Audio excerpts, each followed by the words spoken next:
রংপুরের তরুণ ইসলামী বক্তা আবু তোহা মোহাম্মদ আদনান 2017 সালে ইউটিউবে বক্তৃতা শুরু করে দ্রুত জনপ্রিয়তা অর্জন করেন। তার আলোচনায় কিয়ামতের আলামত, দাজ্জাল, সামাজিক সমস্যা ও মুসলিম সমাজের চ্যালেঞ্জ অন্তর্ভুক্ত। তিনি চিন্নুরাইন অনলাইন মাদ্রাসা পরিচালনা করেন এবং দর্শন বিভাগে অনার্স ও মাস্টার্স শেষে পাশাপাশি দিনী বিষয়ে স্বশিক্ষিত। 2023 সালের জুনে আদনান ঢাকা যাওয়ার পথে হঠাৎ নিখোঁজ হন। সঙ্গে ছিলেন 3 জন সঙ্গী ও গাড়ি চালক। 8 দিন পরে তিনি রংপুরের শ্বশুরবাড়িতে ফিরে আসেন। পুলিশ জানায় তিনি ব্যক্তিগত কারণে আত্মগোপনে ছিলেন। কোনো অপরাধের সঙ্গে তার সম্পৃক্ততা নেই। তবে সম্প্রতি আদনান দাবি করেছেন তাকে শেখ হাসিনার পুলিশ বাহিনী গুম করে আয়নাঘরে আটকে রেখেছিল। মূলত গুমের ঘটনার পর তার পরিচিতি আরও বেড়ে যায়। গতকাল সামাজিক যোগাযোগ মাধ্যম ফেসবুকে আদনানের স্ত্রী একটি পোস্ট করেন, যা নতুন আলোচনার সৃষ্টি করেছে। পোস্টে তিনি জানিয়েছেন আদনান কলেজ লাইফের পুরনো প্রেমিকা জেরিন জেবিন নামক এয়ার হোস্টেসের সঙ্গে আবার ঘনিষ্ঠ সম্পর্ক গড়ে তুলেছেন।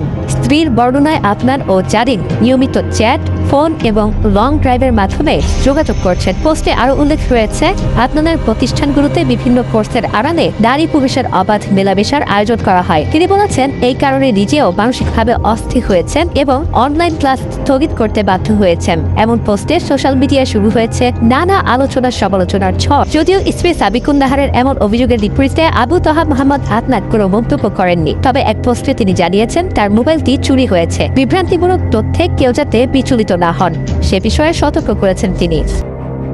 তবে পরবর্তীতে আরেকটি পোস্টে স্ত্রীর ক্ষমা প্রার্থনাও ধরা পড়েছে। আজ সকালে দেওয়া এক পোস্টে তিনি জানিয়েছেন হিংসুক ও বিরোধীরা তাকে বিভ্রান্ত করেছিল, যা মিথ্যা প্রমাণিত হয়েছে। তিনি আদনানকে সমর্থন জানিয়ে লিখেছেন, আমার মুখতারাম পবিত্র, তার কাজ পবিত্র, চিন্তা পবিত্র, উদ্দেশ্য পবিত্র। তবে এইসব প্রকাশে আসে সামাজিক যোগাযোগ মাধ্যমে ভক্ত এবং সমালোচকদের মধ্যে ব্যাপক আলোড়ন সৃষ্টি হয়েছে।